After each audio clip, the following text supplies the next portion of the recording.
That was the best acting I've ever seen in my whole life. Like you.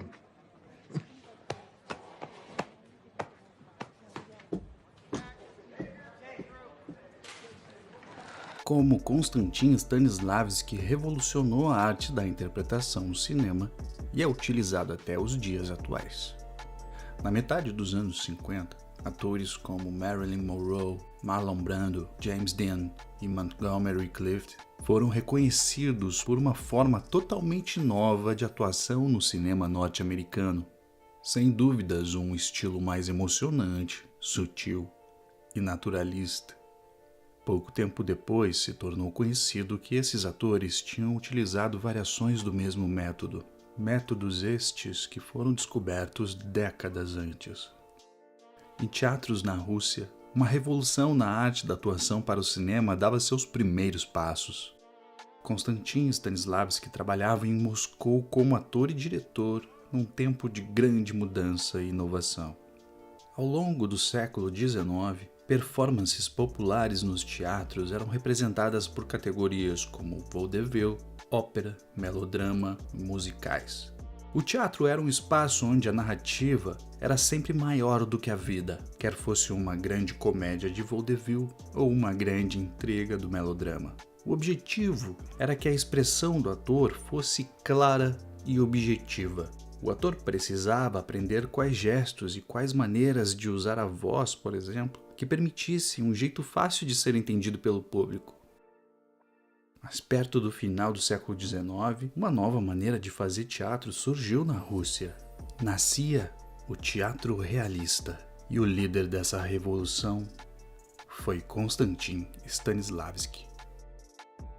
Ele criou não só um conjunto de símbolos, mas uma metodologia completamente nova.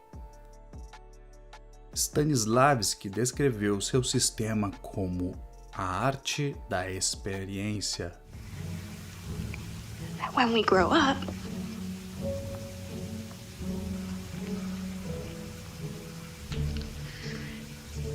that we have to forget the ideals of youth.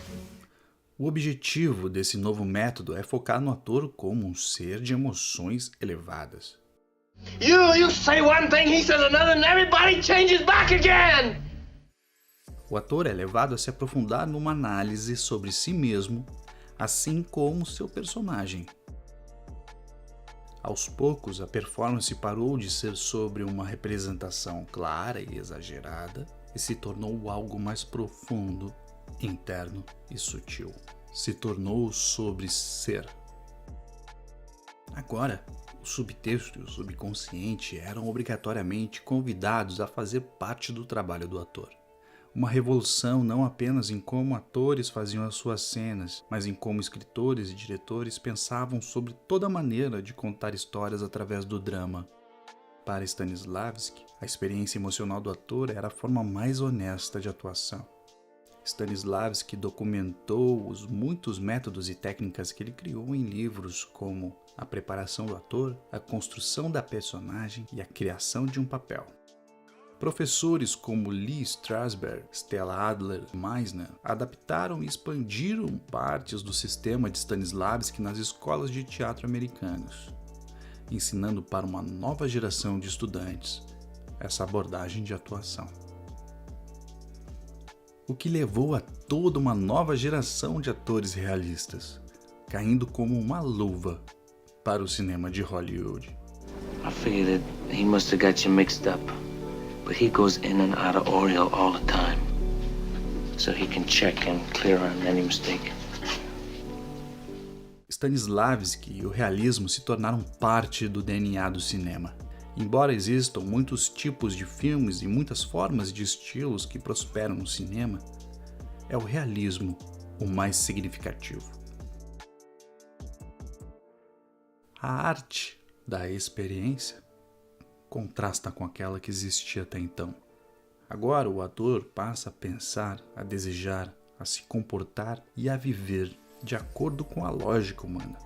O ator assume quase uma segunda vida, ou por outras palavras, o ator incorpora a personagem. Por gerações, atores e diretores aceitaram a natureza da performance como havia sido apresentada antes. Mas Stanislavski não estava satisfeito com isso. Ele queria entender por que uma performance às vezes parecia verdadeira e em outros momentos parecia falsa. Quando contamos histórias, devemos ser corajosos o suficiente para tomar uma posição sobre o que achamos que é mais interno, o que está no núcleo da nossa arte. E a partir desse ponto, fazemos perguntas e mais perguntas, depois outras perguntas e outras tantas. Como foi o passado da personagem? Quais os seus sonhos, os seus desejos? Quais os seus medos? E assim seguimos em frente numa fronteira de questões que ainda não foram perguntadas. E quanto mais, melhor. Entender estes fundamentos é perguntar aquelas mesmas questões que Stanislavski um dia também se questionou. Eis o mágico ser. E se eu fosse o personagem? E se eu estivesse nessa situação? Dentro dessas circunstâncias propostas, como eu reagiria?